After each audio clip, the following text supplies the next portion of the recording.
Hello, everyone. I'm Matt Pillar, and I'm pleased to host today's webinar titled Where Interoperability Intersects with the Cloud. Today's webinar is brought to you by the fine folks at ClearDATA and Health IT Outcomes. On today's call, I'll provide some general insights into the drivers for cloud interoperability in the current healthcare IT environment, and then we'll segue to the main attraction, a panel discussion with a couple of experts on the subject. In that discussion, we'll tackle why achieving interoperability is so important, what's at stake, and the technology assistance that's necessary to get us there. I'm very excited to introduce you to today's panelists, but before I do, I've got a few housekeeping items to go over. So first, we plan on leaving some time at the end of the webinar for a brief live Q&A. You can submit a question at any point during the webinar today. All you need to do is use the Ask a Question module that's on the lower left-hand side of your screen. One of the most common questions that we receive when we do these webinars is whether or not a copy of the slide deck will be available after the event. The answer to that question is yes. You can download a PDF of the slide deck directly from the webinar interface via the Resources tab. However, a lot of the valuable data that we're going to share today isn't summarized on the slide deck. It'll come as a result of our live panel discussion. And a recording of that discussion will also be available on demand shortly after the conclusion of the call. All you need to do is use the same URL that you used to register for the event. Also, if you have any technical questions or issues with the webinar interface, simply use the Ask a Question module to request assistance, and we'll be sure to get in there and help you out. So with those details out of the way, let me set the stage for today's conversation. It isn't really a secret that interoperability is one of the bigger challenges hindering health IT effectiveness today. We're a data-rich industry, but we're largely ineffective at optimizing the integration and usage of the data that we keep. Generally, we're beset by a legacy mindset that dictates data be protected because data possession equals data control, and data control equals data security. While there's no mistaking that data security is paramount, this legacy approach to integration and the data inaccessibility it results in is problematic on several fronts. As data volume swells, healthcare providers are feeling the pain.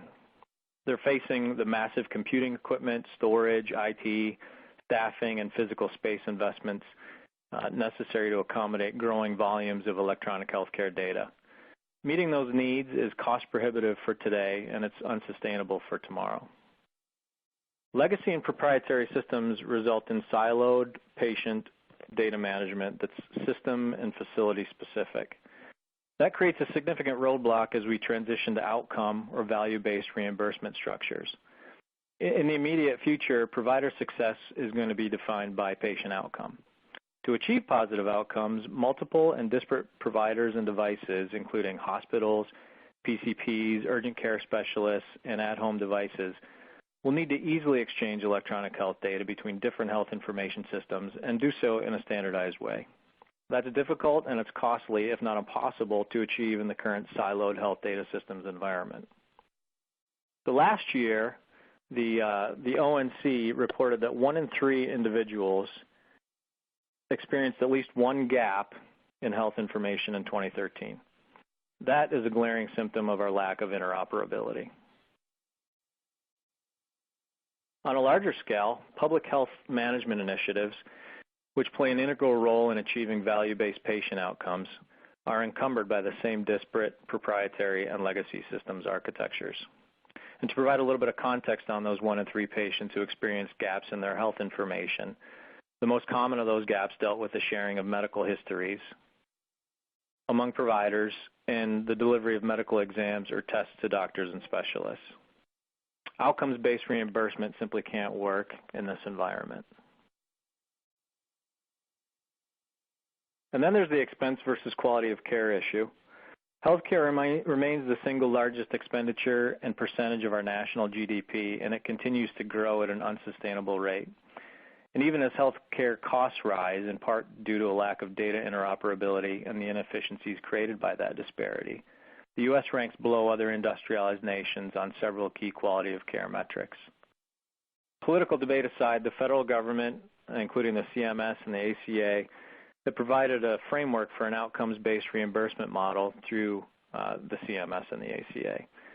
It set the stage for investment in healthcare technology. Through meaningful use, it's also provided guidance on the use of certified EHR technology to improve quality, safety, and efficiency, and to reduce health disparities. However, as meaningful use reaches its last stage, market dynamics will take over. Competition will increase, and only the most innovative providers will rise to the top. So that's sort of the bad news that sets the stage for today's discussion. And it's news we can't really deny. In fact, among 11 nations studied by the Commonwealth Fund in 2014, the U.S. ranks last on most dimensions of performance. Most notably, on indicators of efficiency, the U.S. ranks last among the 11 countries the study reported on. The U.S. has poor performance on measures of national health expenditures and administrative costs, as well as on measures of administrative hassles, avoidable emergency room use, and duplicative medical testing. And these are clearly interoperability issues. Our ability to deal with the interoperability issue will determine whether or not the healthcare system can achieve its vision of creating a universal electronic health record that travels with the patient regardless of provider. While some single providers and health systems have achieved a level of interoperability within their own enterprises, the whole ideology breaks down the instant that provider needs to exchange data outside its four walls with another provider. In the current climate, it's not about success or failure of a single provider, it's about the success or failure of the entire system. So on to the good news. On today's call, we're going to discuss the cloud as a potential enabler of interoperability in healthcare. But first, let's achieve a level set on what this interoperability thing means. Generally speaking, interoperability is defined as the degree to which diverse systems and/or device components can successfully work together. IEEE and ISO define interoperability as the ability for two or more systems, devices, or applications to exchange and mutually use information. Now, in the context of cloud computing, interoperability is viewed as the capability of public clouds, private clouds, and other diverse healthcare systems to understand each other's application and service interfaces, configuration, forms of authentication and authorization, and data formats in order to cooperate and interoperate with each other. The cloud's proven proficiency at providing access to centralized and unstructured data makes it an ideal environment in which to foster data interoperability. But simply porting data, whether it's clinical health data in an EHR or financial data in a financial management system, to the cloud won't solve the interoperability issues we face today. So now let's turn to our panelists to learn more about those issues and to explore the role of the cloud in solving them. Our first panelist is Ajahn Daniels. He's VP of Strategic Relations for HIMSS. HIMSS is a global, cause-based, not-for-profit organization focused on better health through information technology. HIMSS leads efforts to optimize health engagements and care outcomes using IT. At HIMSS, John leads the Senior Executive Engagement Strategy and supports HIMSS Analytics EMR adoption model validation activities. He also serves as faculty on the American College of Healthcare Executives Board of Governors Examination Review course. John's impressive resume includes service as adjunct professor for the graduate program in health administration at Pfeiffer University, CIO at the U.S. Air Force Academy Hospital, and VP of IT operations for Harris County Hospital District. John, welcome, and thank you for joining us. Yeah, thank you very much, Matt. It's a pleasure to be here. Good to meet you, too. Our second panelist is Chris Bowen. He's founder and chief privacy and security officer at ClearDATA. ClearDATA is the nation's fastest-growing healthcare cloud computing company. More than 320,000 healthcare professionals rely on ClearDATA's purpose-built, HIPAA-compliant cloud computing health data platform to store, manage, protect, and share their patient data in critical applications. Chris is responsible for compliance and security oversight of all PHI located in the ClearDATA cloud. He's a certified information privacy professional and certified information privacy technologist from the International Association of Privacy Professionals, and certified information systems security professional from ISC2. As one of the leading experts on patient privacy and PHI security, Chris has authored dozens of articles, and he's a frequent speaker at healthcare industry events. Additionally, he provides consulting services to a wide array of healthcare organizations and the technology vendors that support them. Chris, welcome to you, and thanks for joining us. Thanks, Matt. Okay, so I've kind of set the stage and said enough, so now I'm going to turn it over to John. John, it's your turn. So I cited some of the more glaring challenges that healthcare providers face if they continue doing business in the legacy way. I'll ask you if you can expand on those challenges and maybe add any to the list. Sure. Thanks, Matt. Again, it's a pleasure to be here, and I appreciate the opportunity to share certainly my perspective. I think this is a very interesting topic, and it certainly gets to the heart of why it's important that we're talking about this particular subject. And so what I'd like to be able to do is sort of take the approach from my perspective, from our perspective, particularly from HIMSS Analytics, and why we're using the EMR adoption model to drive advanced EMR adoption. So what I really want to do is kind of set the stage for all of that. And I want to start off by saying that, I think it's pretty well known that healthcare technology is certainly a key factor in addressing all of the problems that we face in the healthcare industry. More specifically, I think it's very clear that certainly based on some earlier reports from several years ago that people, die as a result of medical errors. In healthcare, information technology is oftentimes compared to the banking industry when folks talk about interoperability in healthcare. So unlike banking, if you're off a few numbers in your bank statement, it's not really the end of the world. But in healthcare, it could be a matter of life and death. So we're all familiar with the IOM report of 1999 and how that report indicated that there's quite a number of people that die as a result of medical errors. And I think the actual number that came out of that report was about 98,000 people a year die of medical errors. But regardless of what the number is, one patient death due to a medical error is absolutely one too many. And there's a number of reasons that medical errors occur, but I think from my perspective, they can mostly be boiled down to one common theme, and that is the lack of relevant information at the point of time when the physician needs it and they're making decisions about the care they're providing to the patient.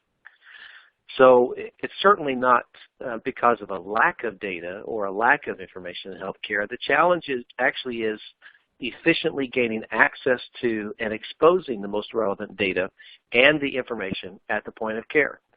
So healthcare information technology then is very important in terms of the role that it will play in helping us address this particular challenge. One of the contributing factors to medical errors is the exponentially expanding base of medical knowledge. It's just growing exponentially.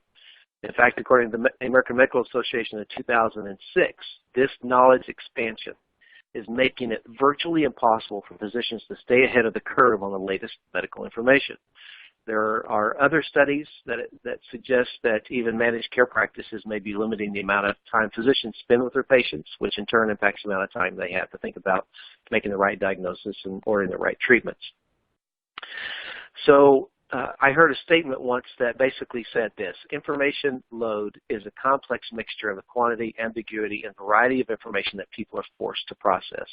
As information load increases, people take increasingly strong steps to manage it. So they begin with omission, and then they move to greater tolerance of error, queuing, filtering, abstracting, perhaps using multiple channels, escape, and even end with chunking.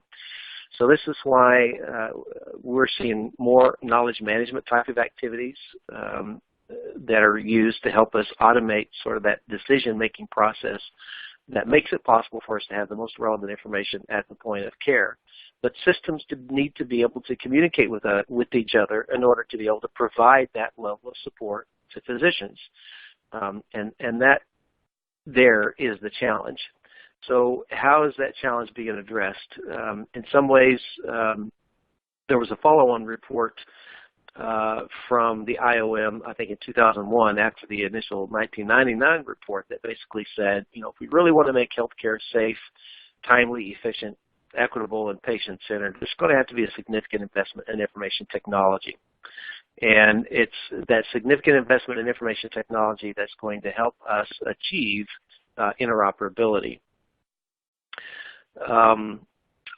So that, to me, is very important. Of course, we didn't see that investment in information technology in the U.S. until around 2009 when the American Recovery and Reinvestment Act was implemented.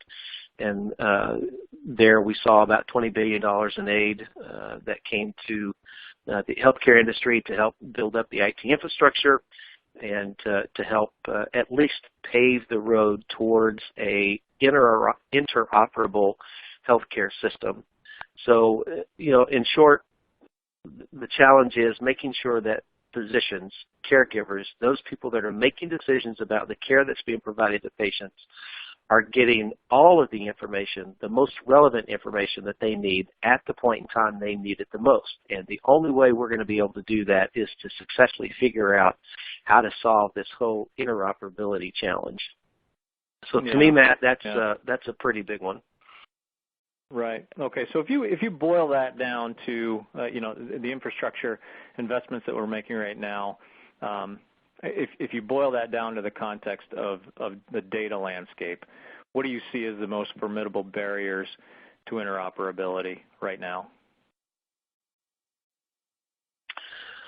So I've already mentioned one barrier, and I think to a certain extent that is that we're our own worst enemies.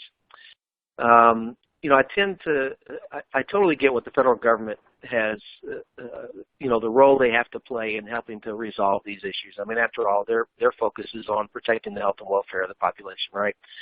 So if they see that the industry isn't doing what it needs to do to address specific issues, then of course the federal government will intervene and we'll end up seeing regulations like we see in HIPAA with respect to privacy and security, with ARA, the American Recovery and Reinvestment Act, which of course included the high-tech provision, which is where we get meaningful use from, and then of course the Affordable Care Act. But all of this regulating could be distracting us from addressing some of the root causes of the lack of interoperability.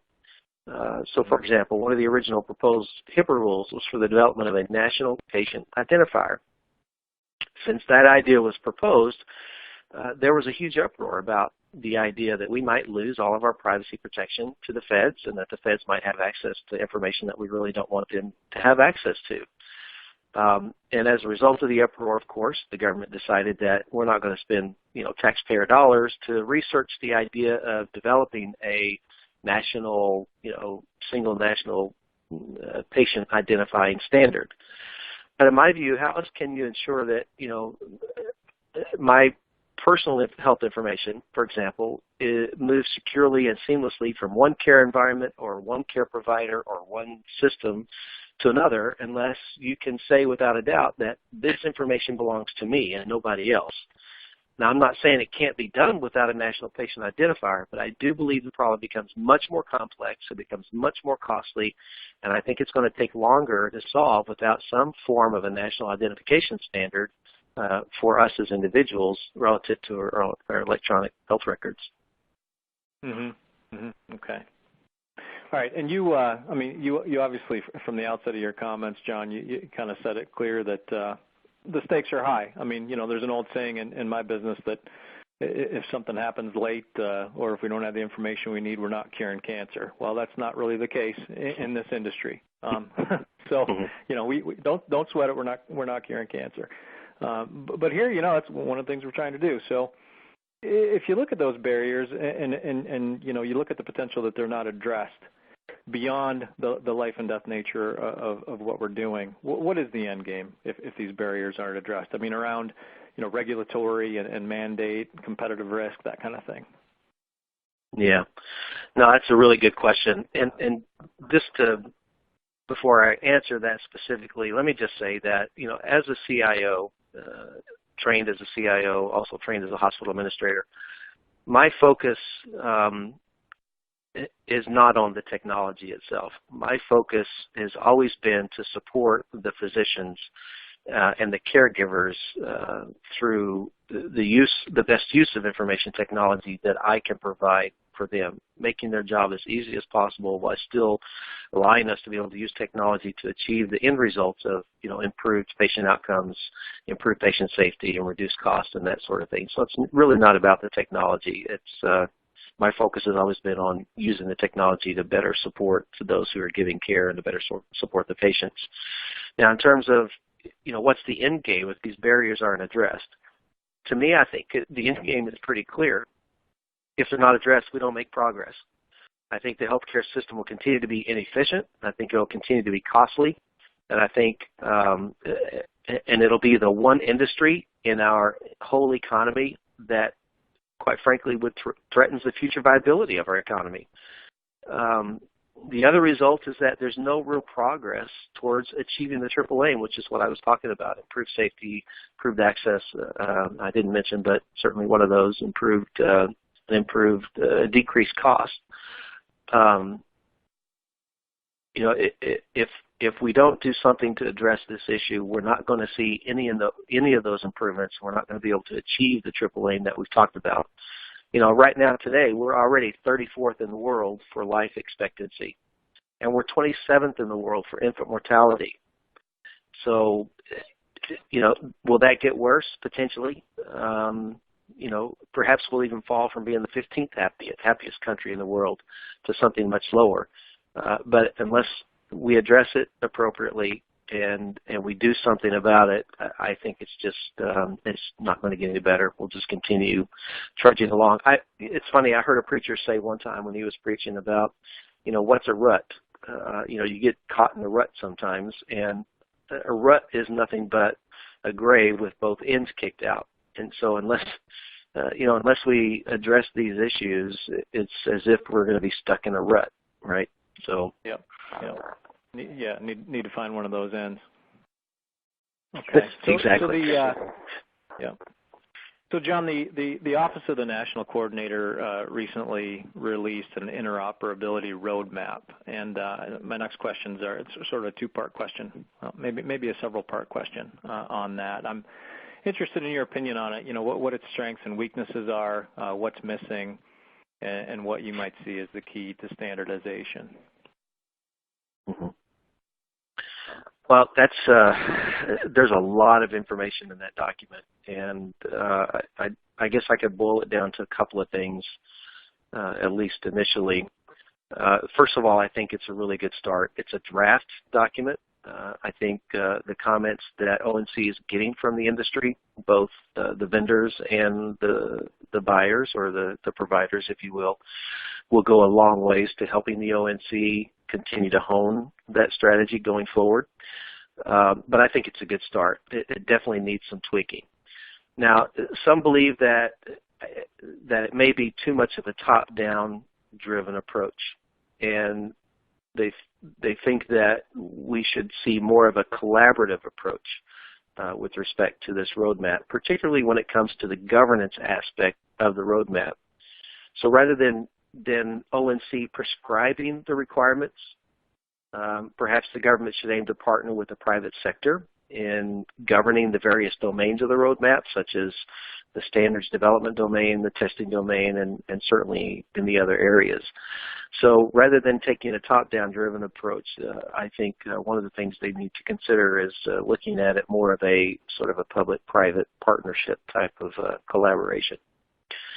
I think secondly, there's probably some challenges from a timetable perspective, particularly if you ask the vendors and what their thoughts are. So some of the vendors think that the timetables mentioned in the standards and interoperability section may be a bit too aggressive, especially when you consider that providers would be having to implement the 2015 certified products at the same time that perhaps the new FIR standard would need to be implemented, the Fast Healthcare Interoperability Resources Standard. So the timetable with respect to that could be a bit taxing on the providers. Again, it's just a draft, and I'm sure that there'll probably be some modifications made, but that's certainly an area that needs to be addressed. Another, from a timetable perspective, I think, is around the area of privacy and security. especially considering the increase that we're seeing in the amount of cybercrime that's going on, the amount of medical records that are being stolen.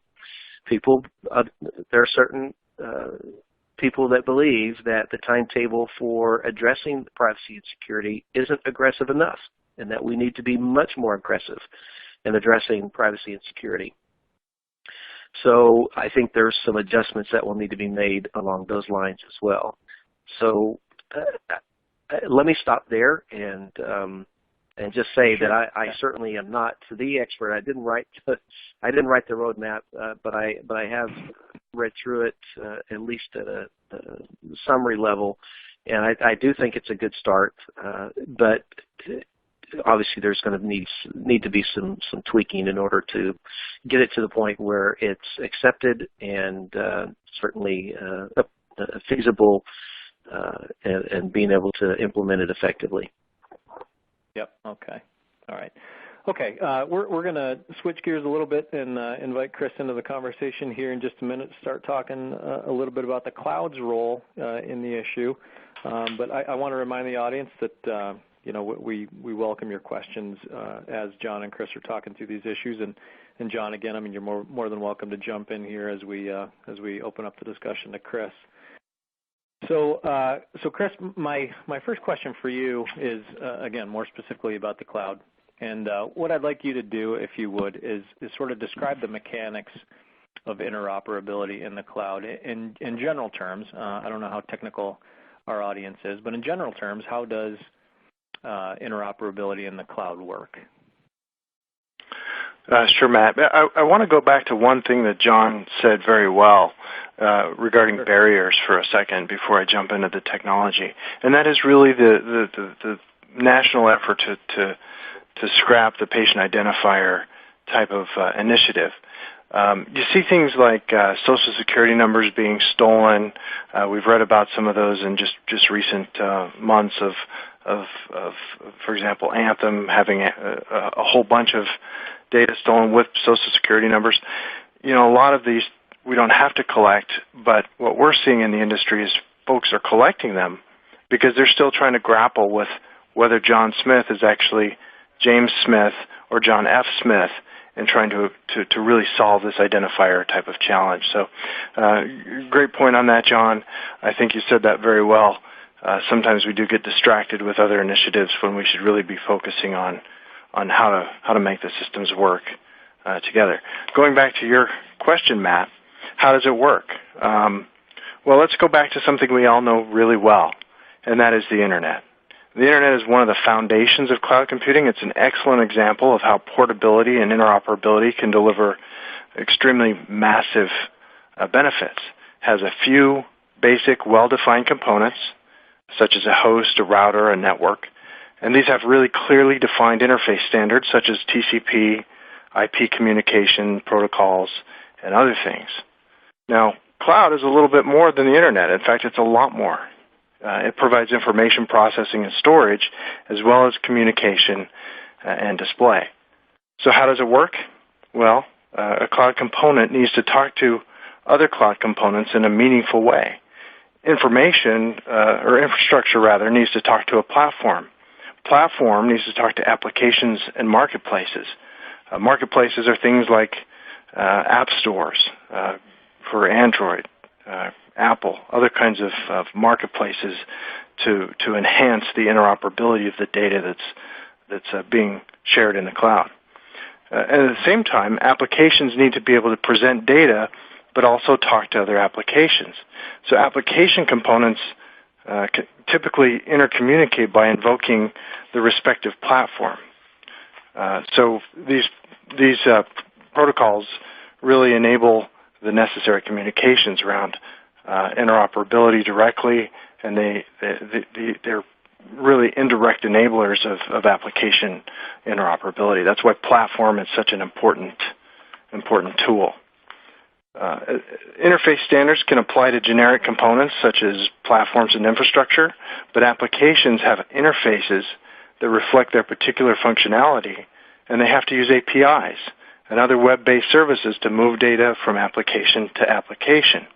So portability and interoperability need technical standards to define the interfaces, but they also need something a lot more, which is a simple principle for the arrangement of all of the different components. So this can be achieved if the development community can follow principles such as loose coupling, making things easy to connect together. Hope that wasn't too technical. No, I think that's helpful, and if it was too technical, I trust we'll get some questions on it. So anywhere there's an industry in some semblance of trouble, and anywhere that trouble can be addressed by the IT community, veritable cottage industries pop up of solutions providers who claim to have solutions to solve the problem. So in the context of interoperability in healthcare, can you share with us how the cloud architecture that you describe compares or contrasts with competing approaches, if there are any? Well, I'd say it's less of a competing approach, but more of a complementary approach. So, for example, if a platform is loosely coupled and has the ability to have one system refer to another system without a huge amount of knowledge to that other system, then you can see these kinds of cottage industries evolve that can solve specific health problems. One of our customers has enabled HL7 feeds back and forth through their iPad in a way that's not just secure texting, but allows an on-call physician to actually see the entire MRI or whatever else is being presented, so they don't have to drive into a hospital or log into the desk-based EMR. So that's an example of a complementary offering of cloud technology and standards done by HL7 and others to enable something that nobody even thought of as part of that solution to the problem. Now, what we're seeing is really increasingly applications are using web-based services and APIs to communicate. So cloud services are typically exposed as web services, and the platform handling the web service interface protocols is really two styles. There's two types here. We've got raw HTTP, which is what you see on a browser, and then you've got web service interfaces. And what we're seeing in the industry is that there's the emergence of HTTP using JSON in place of things like XML. And really the approach is relying upon HTTPS to ensure integrity and confidentiality. I'm sure we'll get to security and privacy later. But I pronounce it FHIR, as John mentioned earlier. It's really the latest standard to be developed by HL7. And it stands for, as John mentioned, Fast Healthcare Interoperability Resources. It looks promising because it gets its start from a sound foundation. It's more granular than traditional HL7. There's really no large overhead. It uses a RESTful style approach. It has a high emphasis on conformance as part of its core processes, and it really focuses on 80% of the common use cases rather than 20% of the exceptions. And so what's driving that? Well, back to my original point of being complementary, FHIR is really being driven by mobile health applications and the cloud, medical device integration, and more customizable, flexible workflow. So, in fact, solutions like Infor's Cloverleaf Web Services and Direct Adapter, for example, have invested in the FHIR language and protocols to support early pilots and implementations of the standard. And so we're seeing more and more adoption of that in order to support this kind of uprising and solutions that can solve problems that we can't even imagine yet. Sure. Okay, so my next question for you, Chris, gives you an opportunity to get salesy, and I hope you don't do that. I won't, I promise. Okay. And that's, in the context of what you just shared with us, how does that sort of translate to the specific advantages of the cloud as the interoperability mechanism of choice moving forward? Well, I think if you go back to what you said earlier in your introduction, sharing data outside the four walls has kind of hit a roadblock in the past. And so you actually need the cloud to help enable that outside your four walls. But let's be honest, there's more than just one cloud out there. There has to be. Various clouds serve various purposes. And really, I've heard a lot of people refer to the cloud as a typical ASP model, if you'll remember that, where the application is hosted in a data center somewhere, and people say, that's the cloud. Well, an ASP type of approach where you're hosting something outside your four walls is definitely not a cloud approach. A cloud approach really has the capacity to have multi-cloud capability. A customer can work with several cloud vendors, even when its applications may be interdependent, and it has the ability to shift from one type of cloud to the other. You may also have on-demand self-service, where a manager of a system can obtain services as needed without human intervention. Another characteristic of the cloud is broad network access. Users can access services using a broad range of network client devices such as browsers, mobile phones, tablets, laptops, and then, of course, resource pooling. Resources really aren't dedicated to a particular consumer, but are pooled and allocated as required.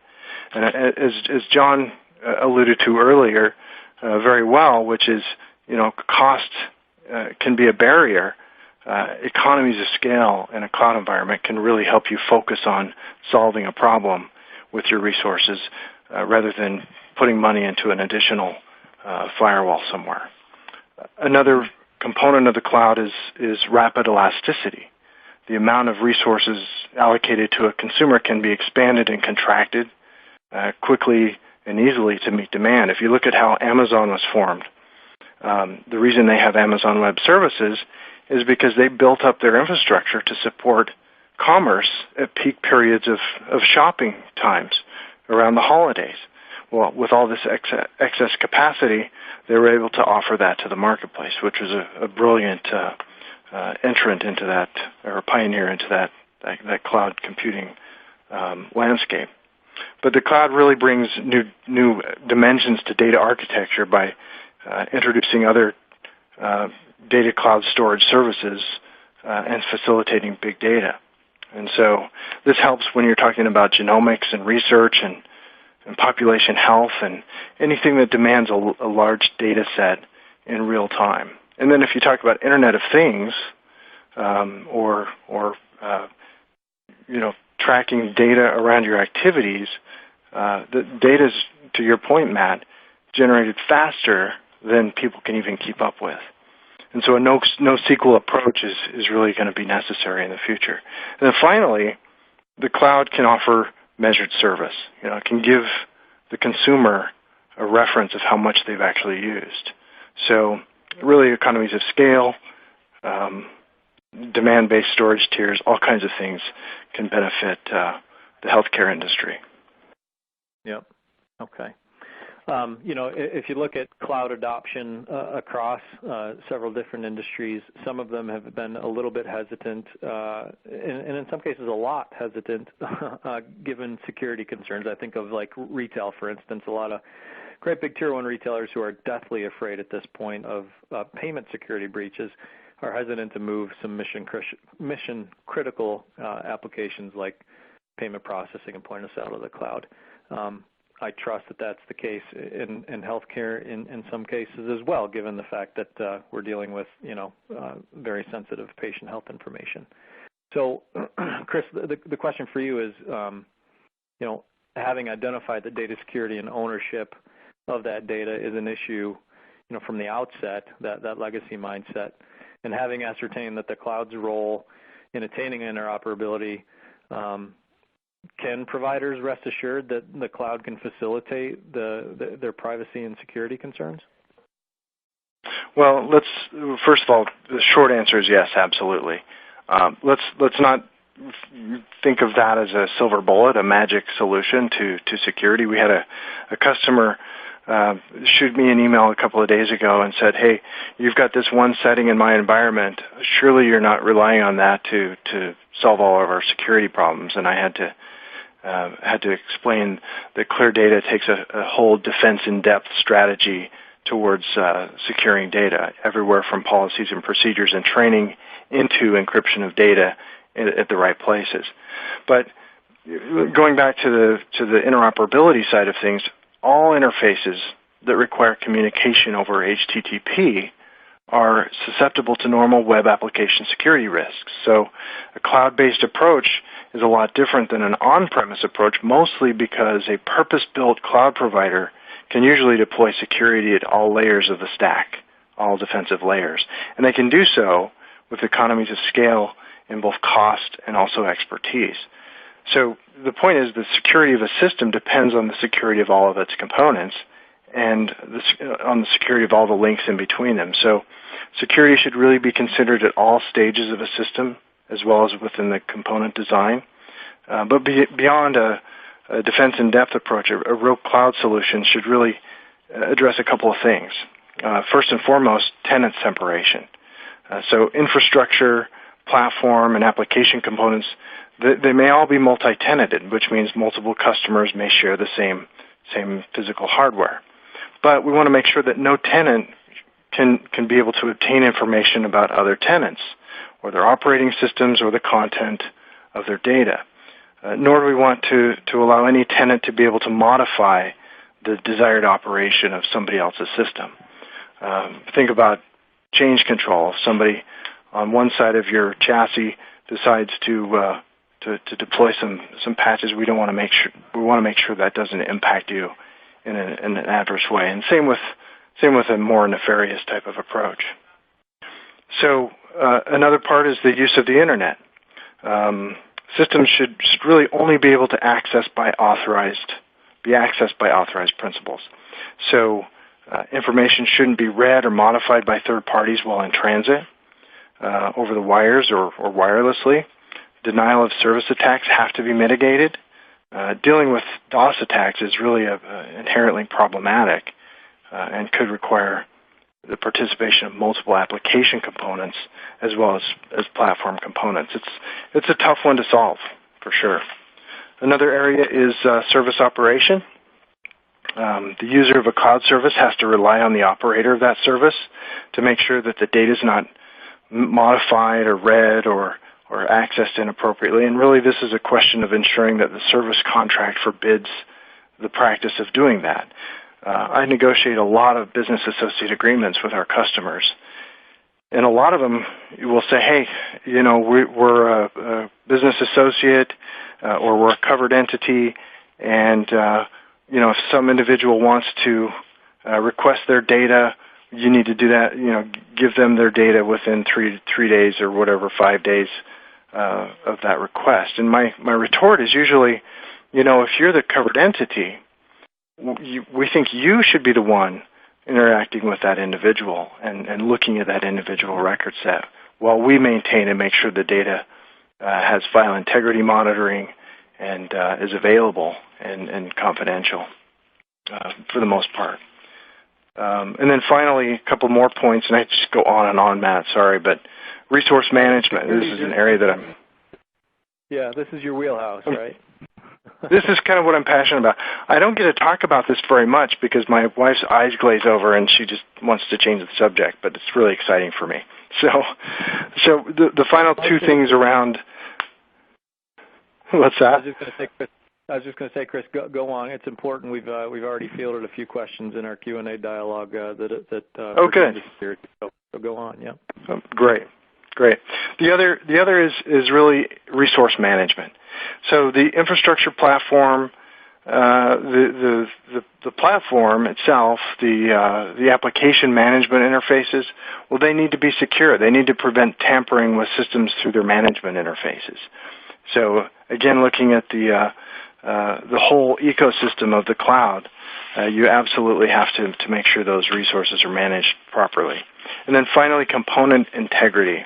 So components acquired from the marketplaces, I refer to marketplaces early on in my dialogue, where you buy the applications or components or APIs. They have to operate as specified, and they cannot include anything like a Trojan horse or other feature that could compromise system security. But really the bottom line is taking an overall layered approach to security. Yep. Okay. All right, good. Thanks, Chris. And as I said, we've got a couple questions related to security. Hopefully we'll have time here to get to those. But to sort of wrap up the conversation around cloud, I'd like to, Chris, I'd like for you to spend a little bit of time talking about where we go from here. So if you look at the collective healthcare industry, what foundational building blocks need to be set in order to enable the cloud environment for interoperability? And I guess the second part of that question is, what should providers be doing right now to prepare for or ease that transition? Great question. Well, I already mentioned one of the building blocks, and that's the Internet. And that's the one we're all most familiar with. So I would be remiss if I didn't mention that one. But really the growth in cloud computing is partly due to portability and interoperability that comes with conforming to those Internet standards. But for cloud interoperability to happen, the building blocks are actually going to be the operational systems, the service components, the services themselves. They're going to be bolstered by proper business processes and also consumer interfaces. And of course, those will all be surrounded by integration, quality of service, information, and then John mentioned it earlier, governance. Governance is going to be absolutely important to the success of interoperability. If I'm a provider, there's a couple of things I'd be doing now. First of all, I'd start taking advantage of some of the online training around meaningful use, really understand how interoperability is a key component of meaningful use, especially as we get into stage 2 and start to explore stage 3. But find out how that relates to interoperability. Why is it important? I'd also be talking to my EMR vendor. Most really are using the required standards and protocols for meaningful use interoperability, but if you're using a homegrown system, you'll have to go the extra mile to understand how to truly get interoperable. And then finally, I think the most important point is to understand that they're not alone in this transition. It's a massive transition. If I'm a doctor or a provider, I want to find partners to help take advantage of the cloud and of interoperability and embrace the cloud as a great enabler of that transition. Right. Okay, and that's actually a great segue into our Q&A session because one of the first questions that we received here is from Carmen, and he's asking, how about doctors like me practicing in the trenches? He said for most of the HIT decisions are done in echo chambers with very little input from us, and nobody's asking what interoperability means to doctors. I'm going to throw that one out to either one of you. Well, this is John. I could certainly take a stab at providing some semblance of an answer. I agree with Carmen. I think that to a large extent that independent physician practices, their voices aren't necessarily heard in this whole conversation, and I would certainly like to see that improve. The only advice really that I could give Carmen is leverage your regional extension center. I know that the government helped establish regional extension centers, and the purpose of the regional extension centers was to help providers achieve and do what was necessary to achieve meaningful use. So I think if you can become familiar with the local regional extension center, that may be one way to address the issue. The other one is think about innovative ways that you could partner with local hospitals or large medical group practices, and how that perhaps you can leverage the resources they already have and the capabilities they already have, and to work with them to extend those capabilities to your practice in some way. So really that's the only way, that would be my response that I would give. Yep. Thanks, John. Chris, anything to add to that one? No, I think John said it really well. I think you always have to keep in mind who the audience and the user is, and care providers are critical in that process. Yep. Okay. Okay. So, Chris, here's a security question for you from Thomas. The panel spoke about security at each level, but what is the outlook or requirement to encrypt the ePHI data when at rest? Would this be an over-encryption action, or is it something that is likely needed? So if I am, there's a couple of ways to approach a data security model. Certainly, it's going to be less easy to burst into a cloud provider through their 7 layers of physical security and steal a storage area network and walk out the door with it. Less of a challenge if you're still putting PHI on a laptop for sure. But if I'm bursting through an application as a user, stealing credentials using phishing or some other kind of social engineering type of attack, like happened at Anthem or Primera or Community Health or others, all the encryption in the world is not going to help you. Again, you have to go with that layered approach to security. But it's an addressable HIPAA requirement. If you can encrypt, there's a lot of ways to do it, and it's really not as hard as it used to be, especially with hardware-based encryption technology. So I see it's going to be continually emphasized. I'd say embrace encryption. Do it wherever you can, possibly within your environment. Yep. Okay. All right. And a follow-on to that, a question from John on encryption. When it comes to offering encryption of data at rest, how do you respond to organizations that request that the encryption keys be in the hands of the customer, not the vendor, like ClearDATA? So a couple of ways to think about that, and one is I always advocate that the customer has the encryption key over the vendor. Now, in the scenario where the vendor or the business partner is chosen to help make sure that that data is always available, there may be a time in the middle of a night on a weekend that the provider or the vendor needs to be able to restore a database or make some kind of an availability, a disaster recovery type of scenario happen.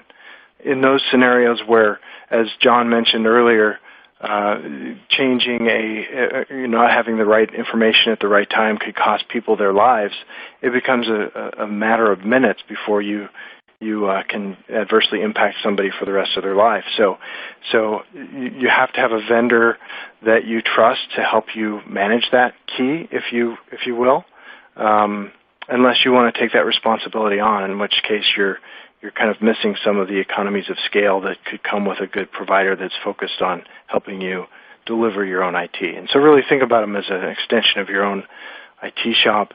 But again, I'm always an advocate that minimum necessary principles apply, and if we don't have to have the key to the encryption, then we shouldn't. Yeah, okay. Okay, another security question. I promised you that there would be several, and there are. Chris, as an end user, it's clear that identity theft issues are huge. This question is from Kirk. Can the speakers comment on whether biometric data are being effectively used to resolve confusion? John, I've talked a lot. Do you want to hit this one? I'm happy to jump in if you don't. No, go ahead, Chris. You probably have much better information to share on this than I would. Biometrics are interesting. It really depends on how they're stored. For example, the Apple iPhone has a great little tool for the thumbprint or the fingerprint. Where's that data going? It goes back to privacy principles and security principles of how that data is stored. And so if I were to be able to break into the place where all my biometrics are stored and associate that with the user ID, then I've bypassed the security of relying upon biometrics. But having said that, they're absolutely preferred over passwords or other things that may not have the most unique type of scenario to them. from a user perspective. But you still have to use them with other types of tools and technologies, going back to that defense in depth.